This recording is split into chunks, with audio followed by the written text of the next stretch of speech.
वो बार बार गणेश गुप्ता का हवाला देकर आपसे सवाल पूछ रहे हैं कि यहाँ पर तो वो कागज दिखा रहे थे, लेकिन कागज देखने तक की जहमत किसी ने नहीं उठाई।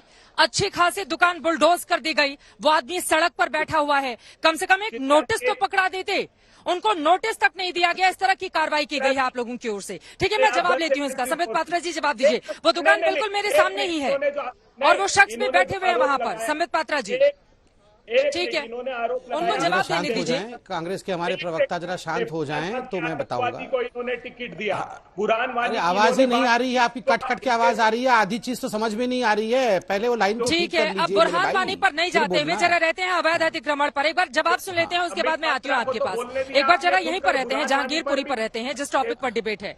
ठीक है, मैं आ रही हूँ अभय दुबे जी। अब मैं आ रही हूँ आपके पास। जवाब तो उन्हीं से लेंगे ना, सरकार का जवाब तो एक ही व्यक्ति देगा। जवाब ले लेते हैं, फिर आप बोलिएगा आगे। प्लीज प्लीज प्लीज अभय दुबे जी।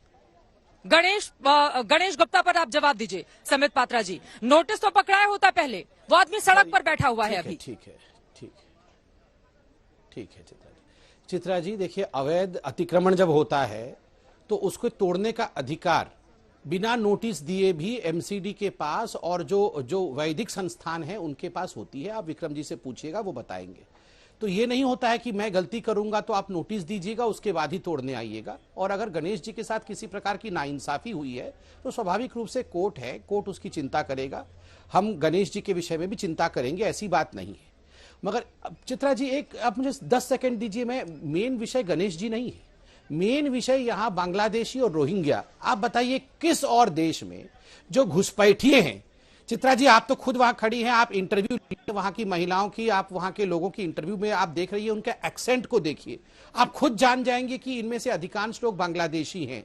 बांग्लादेशी होने के बावजूद हम लोगों ने इन लोगों को ये अतिक्रमण करने का ये परमिशन दिया हुआ है। ये घुस के अतिक्रमण करके हमारे देश में बैठ रहे हैं, ऊपर से हमारे भगवान राम और भगवान हनुमान के ऊपर पत्थरबाजी कर रहे हैं। और अगर बुलडोजर चलता है उनके अतिक्रमण के ऊपर तो छाती पीट करके लोग हमारे देश में बांग्लादेशी और रोहिंग्यान के साथ खड़े हो जाते हैं। और ये कोई पहली बार नहीं हो रहा है। ये तुष्टीकरण की राजनीति के कारण हर बार आतंकवादियों के साथ, पत्थरबाजों के साथ ये कांग्रेस पार्टी या आम आदमी पार्टी इत्यादि जो बार बार खड़ी होती है, उसका नतीजा हमने देखा है कि इन लोगों को बल मिला है। एक डेटरेंट एक्शन होना बहुत आवश्यक है और ये डेटरेंट एक्शन कहीं ना कहीं इन लोगों को इस प्रकार की गतिविधियां और अतिक्रमण से आगे रोकेगा। संजीव झा जी, मैं आपके पास आऊंगी। आम आदमी पार्टी से भी बहुत सारे सवाल हैं, लेकिन उसके पहले वारिस पठान साहब, हर मुद्दे को हिंदू मुसलमान के चश्मे से आप लोग क्यों देखते हैं?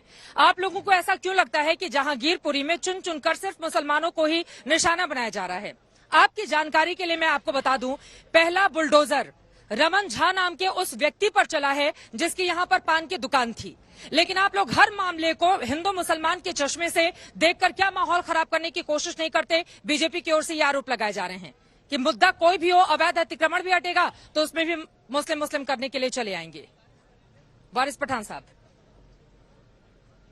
देखिए शीतला जी, लोग टूट जाते हैं एक घर बनाने में, तुमको तरस नहीं आता सारी बस्तियां उजाड़ने में। आज जो कुछ भी दिल्ली की जहांगीरपुरी में हुआ, ये बिल्कुल लोकतंत्र की हत्या है। संविधान का कत्ल किया गया, बिना नोटिस दिए घरों को बुलडोजर से उजाड़ दिया गया।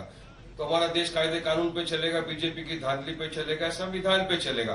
बात नंबर 2, बिना परमिशन के शोभा यात्रा निकालो तुम, डंडे तलवार पिस्तौल लेके निकलो तुम, मस्जिदों के बाहर जाके प्रोवोकेटिव नारे लगाओ तुम, झंडा लहराने की कोशिश करो तुम, और उसके बाद बुलडोजर चले मुसलमानों के घरों पर, मुसलमानों की मस्जिद पर। तो ये कैसा लोकतंत्र है? क्या ये लोकतंत्र की हत्या नहीं है? संविधान में तो इक्वालिटी की बात की गई है। और यह संबित पात्रा में और एक बात करूंगा, सुप्रीम कोर्ट ने आदेश दे दिया, उसके बाद भी डिमोलिशन ड्राइव चालू रहा। ये किसने चालू रखाया था? मैं चाहूंगा कि सुप्रीम कोर्ट उन तमाम के ऊपर कंटेम्प्ट ऑफ कोर्ट निकाले, इंक्लूडिंग द ऑफिसर जो इन्वॉल्व थे उसमें कंटेम्प्ट ऑफ कोर्ट निकलना चाहिए। उनके खिलाफ भी कार्रवाई होनी चाहिए कि उन्होंने सुप्रीम कोर्ट का आदेश आने के बावजूद भी किस तरह से डिमोलिशन ड्राइव को जारी रखा।